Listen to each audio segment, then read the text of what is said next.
Day 2 of the February 2000 7-day retreat in Springwater.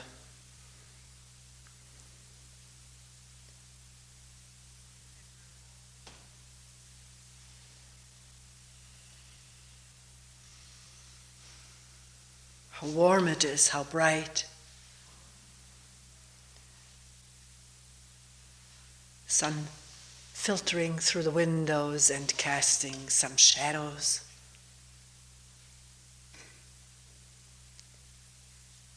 Lighting up the tops of the plants high on the wall.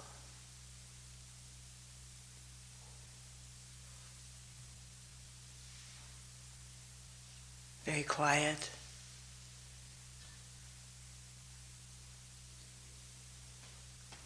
No traffic, no bird calls, no wind, no ice, no rain.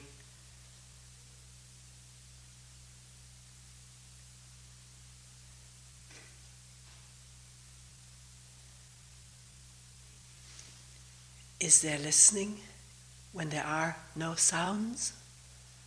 Of course, I'm talking. And there's the faint sound in the ears. Maybe the blood circulating, I don't know what it is. It's never quite totally absent sound. Yet I think it's a good question. Does listening depend on what is heard, what is there to be heard? That's what we think conventionally.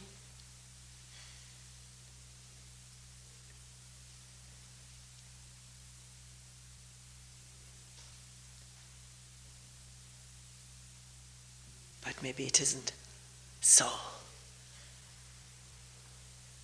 That this new listening we've been trying to approach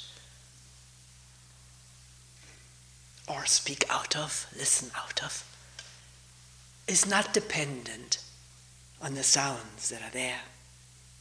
The seeing is not dependent on the sights.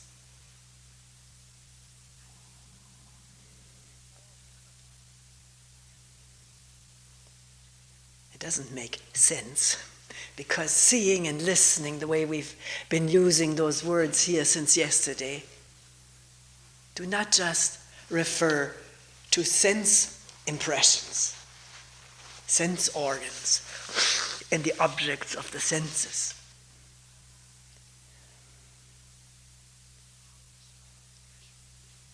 We're asking, is there a listening independent of sound? Let's leave that question open. It's not to be answered from knowledge or logic.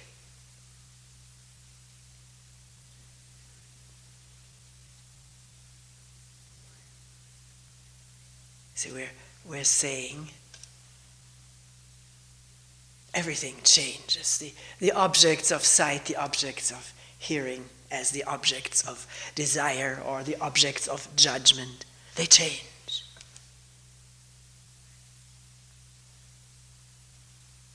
Does everything change?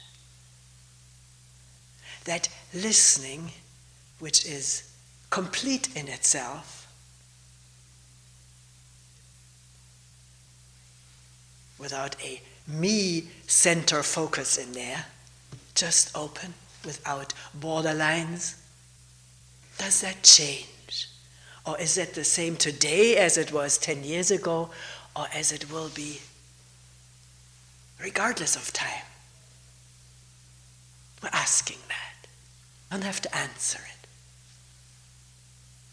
I know from my own experience that some questions which seem unanswerable are yet intriguing. They grab one and doesn't know what to do with them, and yet they don't let go of you.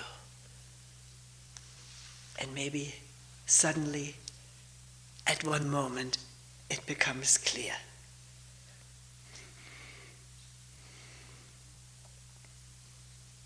In this connection, let me say that even though we speak of listening at one point, or of seeing clearly, seeing without knowing, listening without knowledge, the seeing, listening is interchangeable, as it is not tied solely to the senses. There's a Zen saying, see with your ears and listen with your eyes. When this body-mind is open, not divided through thinking and categorizing and judging, just open, this is very clear. Seeing with one's ears and listening with one's eyes. It's an open pathway, not divided.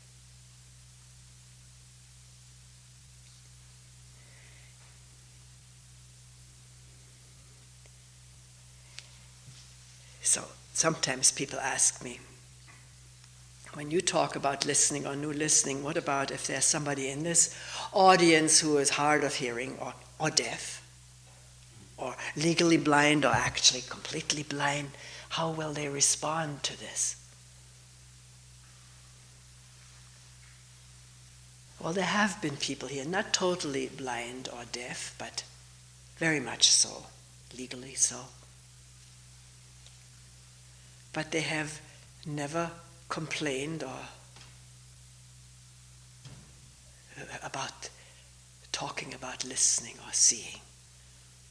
I don't know why not. Maybe one doesn't want to refer to oneself, I don't know. But maybe there is an inkling or realization that hearing does not depend entirely, totally on the ears, seeing on the eyes.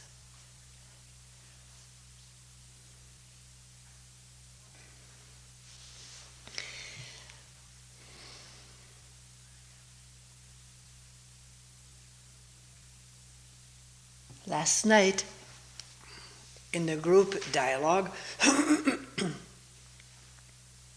we talked about judgment. The whole hour long. It seemed to be an inexhaustible topic.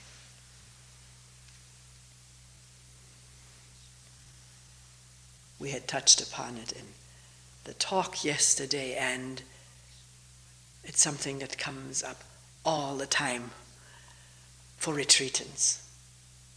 Becoming really more conscious, more aware of this mind, which is constantly judging. No sooner an impression, heard or seen, and the brain is there to interpret favorably or unfavorably. We'll keep it simple. There are all these shades in between. And one realizes that this creates a disturbance. It narrows, if there was some openness, bing, a judgment, and there is a closing, a tightening. Because now, whereas before there may have been some open being, perceiving, walking or sitting, now there is a reference to something better or worse, according to my preferences. That's how it's most of the time. My preferences being that of my group, my community, what has been filtered into this mind is right and wrong, good and bad, beautiful and ugly. And this is what the brain instantly supplies. A brief perception, and this is good, this is bad, right or wrong. With reference to what I know, what I have experienced or been taught and told. There's always this I reference in there. in judgments that disturb the mind, that close it up, or get the emotions going. There isn't a judgment, one person reported, there isn't a judgment that takes place in this body-mind, which doesn't cause some kind of tensing of the body, triggering chemicals or whatever. If I think somebody is doing wrong, it can be a barrage of electrochemical tensing responses. Shouldn't be like this, because this was already hammered into us when we did things wrong. Varying degrees of outrage, anger, sometimes not, but most of the times yes, by the parents, by the teachers. And this is not just remembered theoretically what is right and wrong, but these emotional responses, or punishment one received for doing wrong, or praise one got for doing right, this is all recorded in this body-mind. Amazing, amazing storage bin. It's huge. So that when something is triggered, I see somebody do something which to this conditioned mind is wrong, all the past emotions are triggered and felt. Mixed up, we think we feel this now. Of course the sensing is now, but the association goes way back in time, when we learned what was right and wrong, accompanied by smiles or frowns, in the best case, by the parents. That's why it's so interesting to raise a child. It's a funny expression, to raise it, to grow up with a child. All the things that had been long forgotten, that were triggered once and repressed or punished, are now triggered again by what this child does. It's a tremendous challenge. How will we respond to that? Most of the time, a good deal of the time, with the same responses that came upon us. It just automatically passed on. I remember when Ralph, as a little child, was playing with water. Actually, I had this idea I was going to be so free. I'm going to set him on the counter and let him do what he wants to. It was a good idea. It came out of this liberal era. Of course, he wanted to go to the sink, to the faucet, and spill the water all over. Wow. Anxiety attack over spilled water. Getting wet, the floor getting wet. What else is getting wet? This insecure feeling. Everything is getting inundated with water.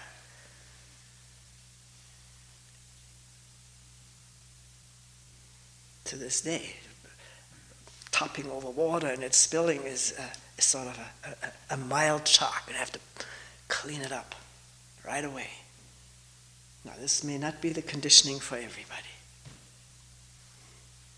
But Ralph would get just as excited when his kids spilled water.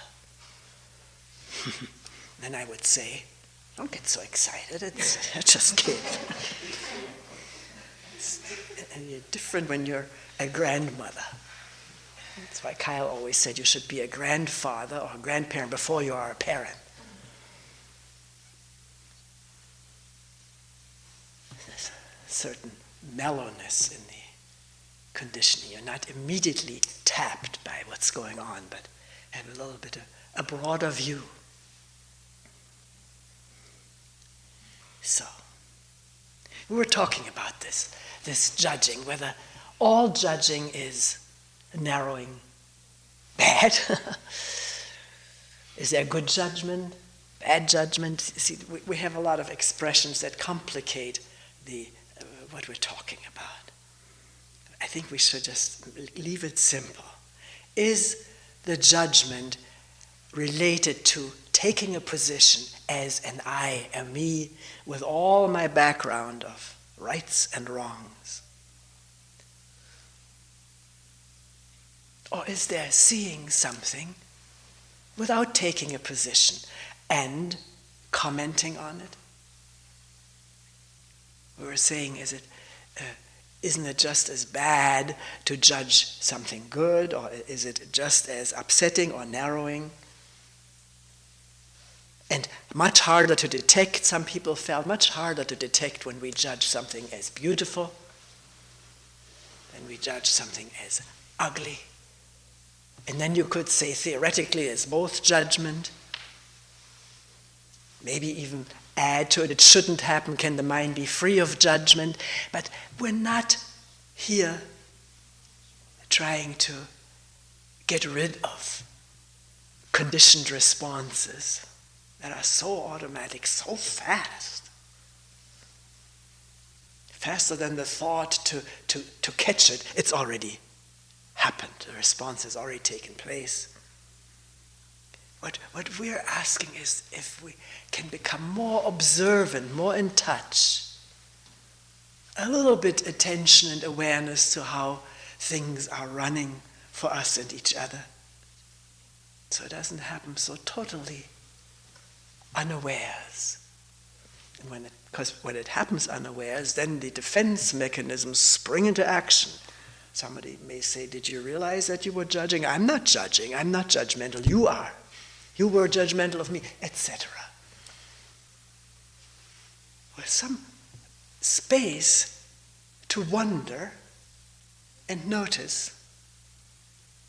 One may feel the defenses rising, but they may not have to be expressed, or if they've already burst out. Why am I so defensive about this? So agitated? That is an interruption in the pattern of judging and defending the judgment. Now, if you say, I was just looking at the plants here during a sitting, and you could say how beautiful they are, these plants there, draping down, cascading down from the upper wall. The sunlight on them, the different shades of green, the different shapes. Not stilted, sort of like paid-for flower arrangements. We've had several here recently. There's something very stilted about them. Maybe a big chintzy bow on the bottom. Am I judging? No, I'm just describing what comes up in the mind. The more natural cascading of different plants is different. It's different from something where you can already see thought and sentimentality in operation.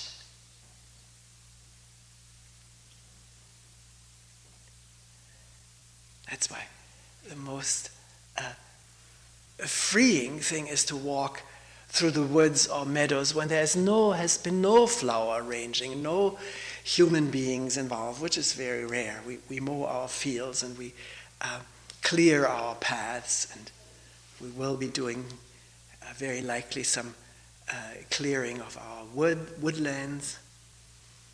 So human touch is almost everywhere in nature these days, except in still some wildernesses in Alaska or wherever a few of them have been preserved, but they are almost inaccessible to ordinary people like you and me. But to see something that doesn't already ooze with the operation of human thought and idea is something very joyful, freeing. You name it, the words don't quite describe it. And to give expression, if one is good at it, is not a narrowing down unless one insists now that I was right the way I described it. I'm right in saying these flowers are beautiful and don't you dare say they're not, then I'll argue with you. You may say, well, the way you see these flowers is the way you're conditioned. Maybe some Japanese eye would not like them all in one line. So there is some conditioning operating every time we behold something. Probably even to be able to discern something. Differentiate the figure from the ground. So the scientists tell us is a learned process. Somebody who had been congenitally blind, or at least for a very long time, had an eye operation and was not able at first sight, so I read, to differentiate a triangle from a square from a circle. That had to be learned. So we're not talking about those fundamental conditionings of perception. I know too little about it. We're talking about what is palpable. Getting all excited, all upset, and defensive or insistent, closed down to what somebody else has to say. That's when judgment is at work in a non-freeing way.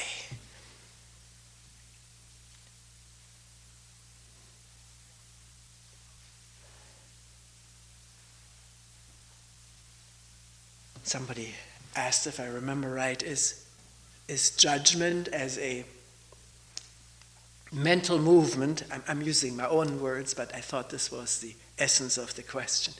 Is judgment as a mental movement different from other movements? See, when you ask such questions, be happy that a question arises and watch in the light of the question for yourself. That sort of may generate an interest to look. Interest brings with it energy. And to really look and discern needs energy. Not drummed up energy, natural energy of wanting to find out, to learn, to see clearly. So does judgment operate fundamentally different from other mental movements? The movement of judging right and wrong, well, we already said how it's connected. It doesn't remain a movement in itself. It's connected physically to tension, upset, anger, or the opposite. It has implied in it comparison.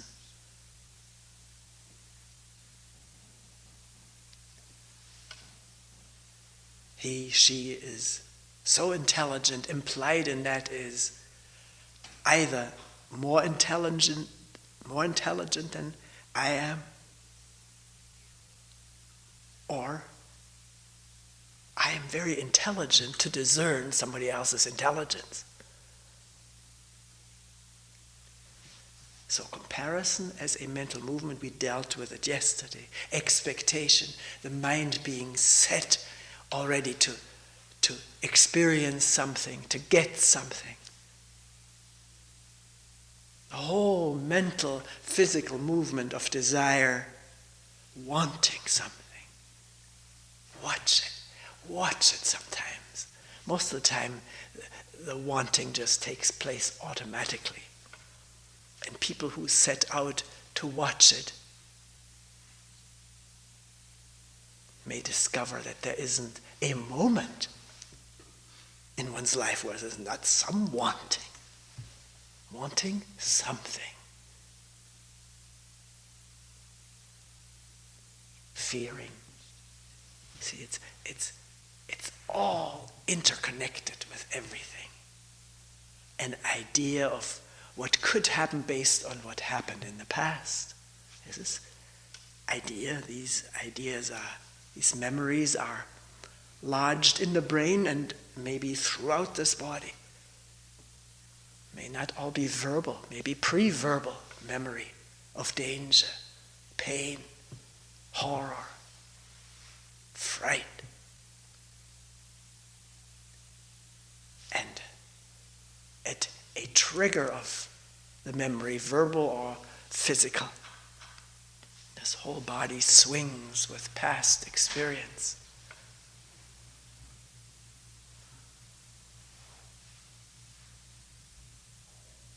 So, all mental movements or mental physical movements, we can't separate them, are fundamentally, essentially the same. Are they? Find out. The same in terms of excitement of the body. And that excitement generating more thoughts, and thoughts generating more agitation, or whatever you will, wanting, fearing, greed for something. That goes under wanting, or anger.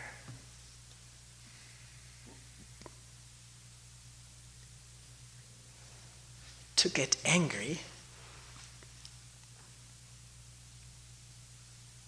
something has to happen to set it off.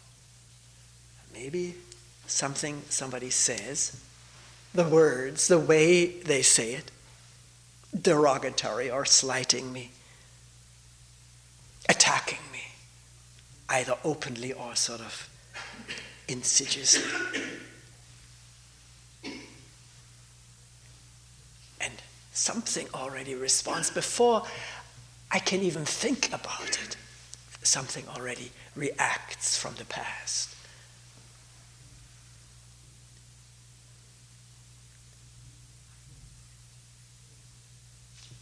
Reverberating with emotion, energy.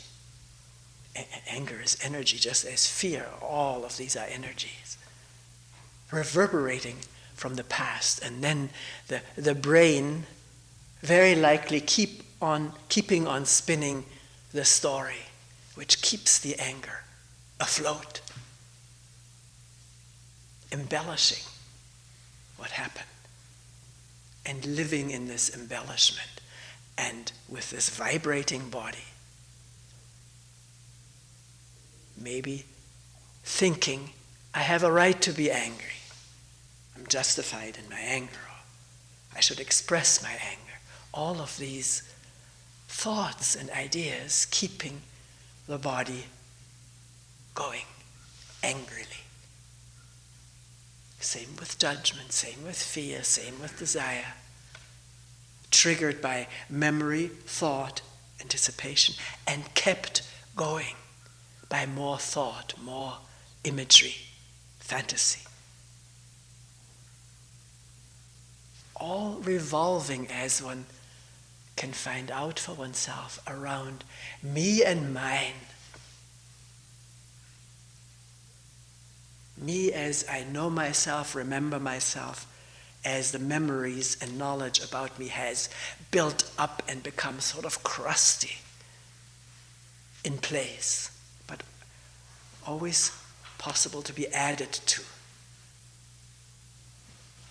That's why at one point yesterday in this meeting we were going on and on about different cases of judgments and how what a handicap it can be when it has to deal with people as a physician or a therapist or social worker, whatever, and somebody comes in, a patient enters, and one has already categorized them to the point where, as one person related, it was made a difference to this mind whether it was Serbian or Croatian.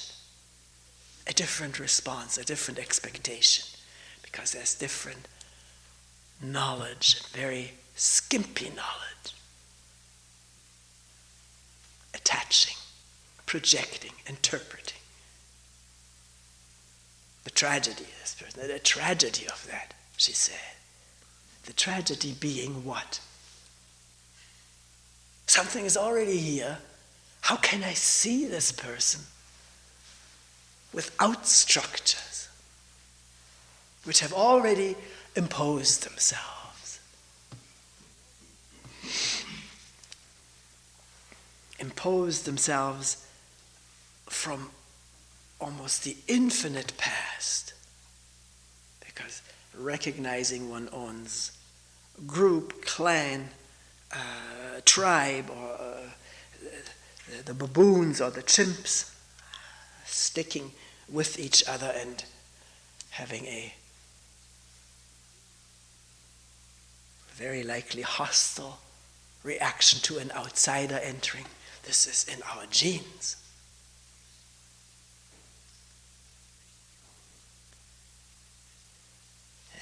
It's not me doing that. I should know better. That's what thought says. You shouldn't be doing this. Although a contrary thought may say, you're justified in doing this because my group is superior.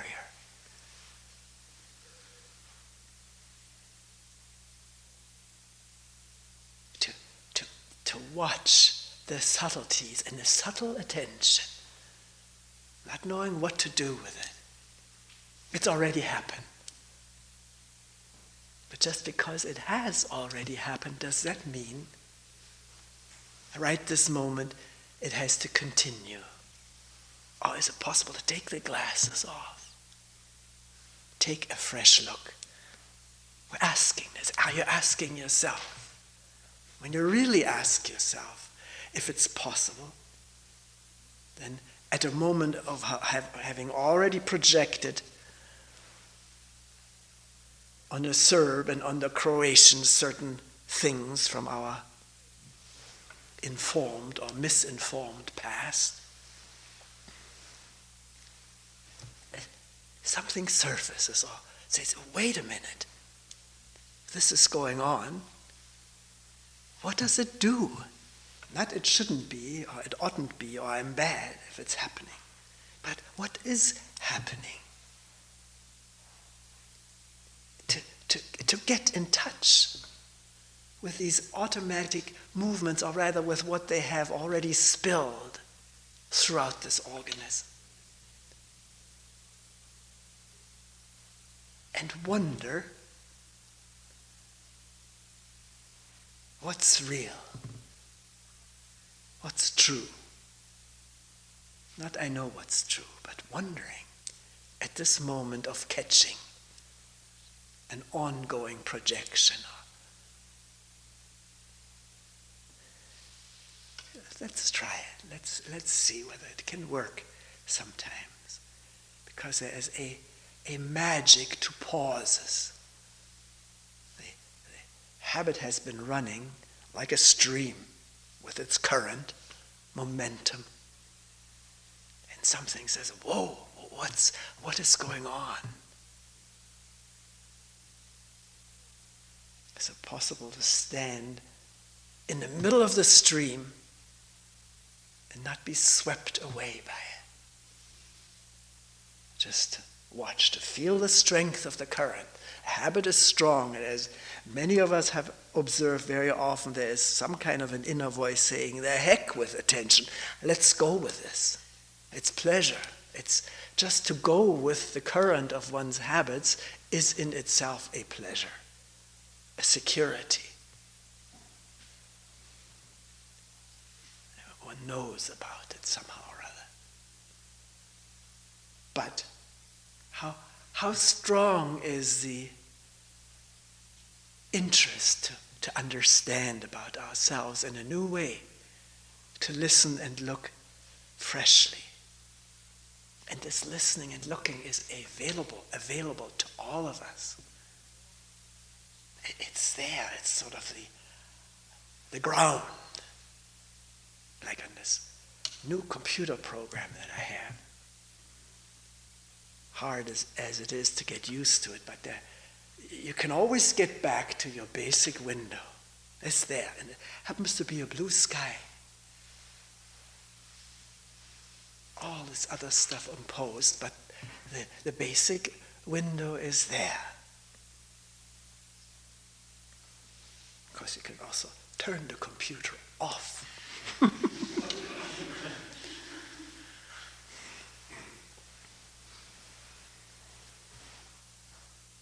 We wish we could turn this computer off.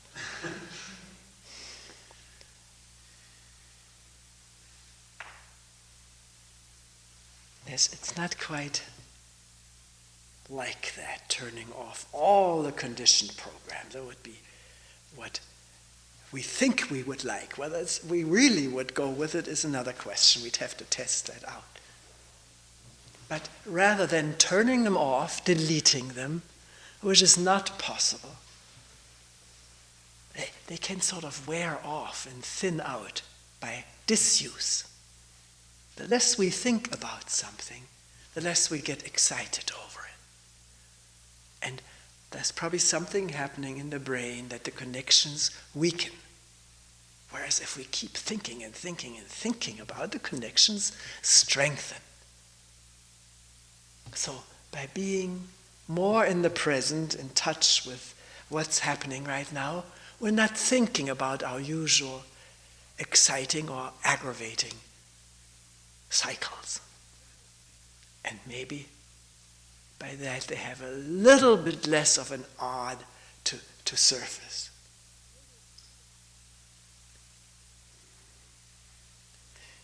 But as I started to say, it's not the question of can I delete my conditioning. That's a typical me question.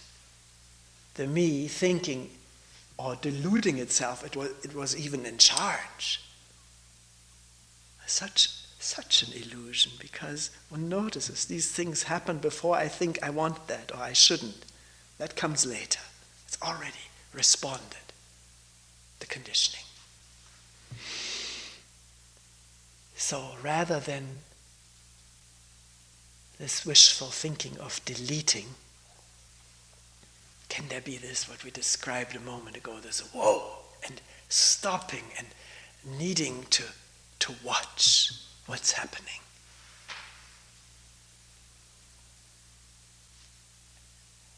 A new presence, which doesn't have an aim, a goal of getting rid of or accepting, but just wondering, what is going on? Let's look.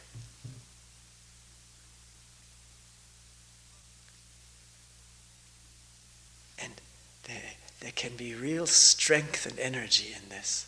What's going on?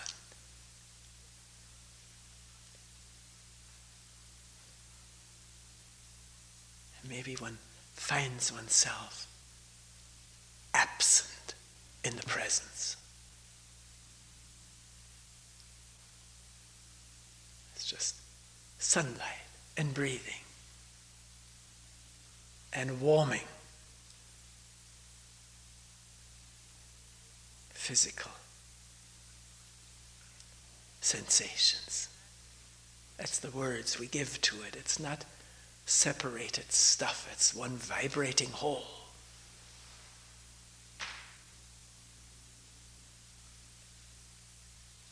With no conditioned thought controlling it or separating itself from it as me.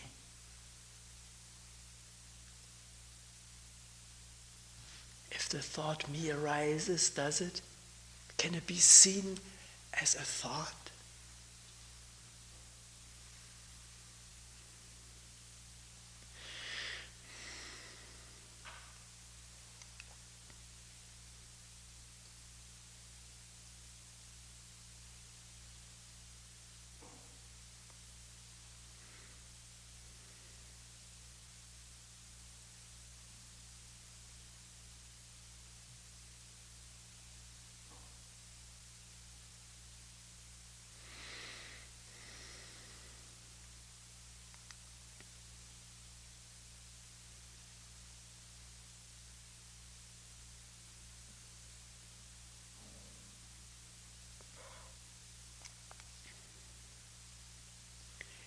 end here for today.